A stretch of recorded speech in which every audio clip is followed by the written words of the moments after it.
भोग ठाकुर जी के सामने धर दिया।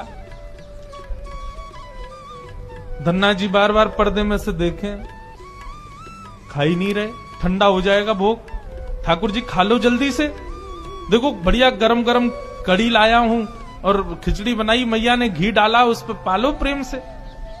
बहुत देर हो गई ठाकुर जी नहीं पाए तो धन्ना जी वहीं लेट गए। बोले आप नहीं पाओगे तो मैं भी नहीं पाऊंगा, मैं भी भूखा ही रहूंगा फिर।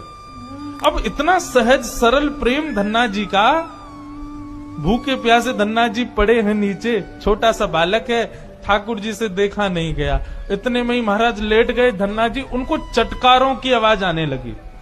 चटकारे जैसे कोई आदमी को ज्यादा स्वाद आए तो अपनी उंगलियां चाटता है ना, तो जब चट चट आवाज आती है चाटने पर, ऐसे चटकारों की आवाज आई। धन्ना जी बोले ये चटकारे कहां से आ रहे हैं? जैसे ही पीछे देखा पर्दा खोल करके तो नन्हे से बाल गोपाल प्रकट हो गए हैं और धन्ना जी के सुंदर प्रसाद को स्वीकार कर रहे, पा रहे हैं। असली शालिग्राम नहीं थे धन्ना जी के, पत्थर की सेवा करते थे, लेकिन भाव और विश्वास इतना ठाकुर जी के प्रति, ठाकुर जी प्रकट हो गए।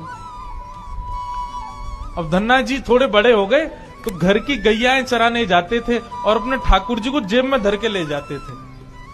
और गैया जब चरती थी तो पेड़ के नीचे बैठ के ठाकुर जी को निकाल लेते और कहते ठाकुर जी अब कोई ना आए, प्रकट है जाओ। सो ठाकुर जी प्रकट हो जाते, धन्ना जी के साथ खूब लीला करते। एक दिन ठाकुर जी ने धन्ना जी से कहा आज गाय चराने नहीं जाओगे? बोले आज हमारी बुआ जी आई हैं, घर में बहुत सारे मेहमान आए, आज हम नहीं जाएंगे। तो ठाकुर जी बोले एक काम कर, गैयान को गांव से बाहर ले जा और मोकू भी बाहर पधराया, तेरी जगह आज गैया मैं चराया आऊंगा। तो यही होने लगा। अब थोड़ी दूर तक धन्ना जी जाते, उसके बाद ठाकुर जी को बाहर निकालते और ठाकुर जी प्रकट हो जाते, गैया चराने ठाकुर जी जाते। आज 11-12 साल हो गए, वो संत आए जिनके शालिग्राम जी की सेवा थी। संत जैसे आए, धन्ना जी ने प्रणाम किया, जय हो मेरे गुरुदेव, गुरु जी के चरणों में प्रणाम। गुरु जी आपने ऐसे ठाकुर जी प्रदान किए, मेरा तो जीवन उत्सव हो गया।